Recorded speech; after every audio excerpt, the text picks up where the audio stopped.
महायुतीचं मुंबईतील जागा वाटप हे अंतिम टप्प्यामध्ये आलंय। पुढील 2 दिवसात मुंबईच्या जागा वाटपावर शिक्कामोर्तब होणार असल्याचं कळतंय। आज किंवा उद्या भाजप आणि शिवसेनेमध्ये जागा वाटपासंदर्भात चर्चेची तिसरी फेरी होणार आहे। भाजप अद्यापही 150 जागांवर ठाम आहे।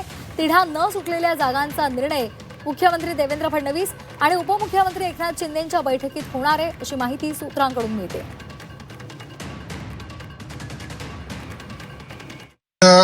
एक दोन दिवसामध्ये महायुतीची चर्चा पूर्ण होईल।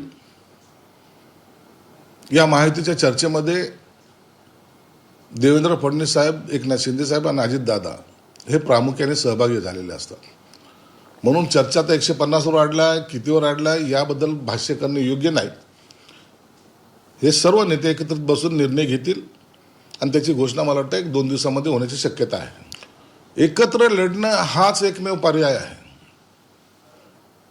एकमेकाची ताकद एकमेकाच्या विरोधात वापरण्याऐवजी एकमेकांनी जर एकत्रितपणे ताकद वापरली तर सगळ्या ठिकाणी, महानगरपालिकेच्या सगळ्या ठिकाणी महायुती ही विजय होईल आणि जनतेला सुद्धा हेच पाहिजे। जनतेचा कौल महायुतीकडे आहे हे आपण लक्षात घेतलं पाहिजे।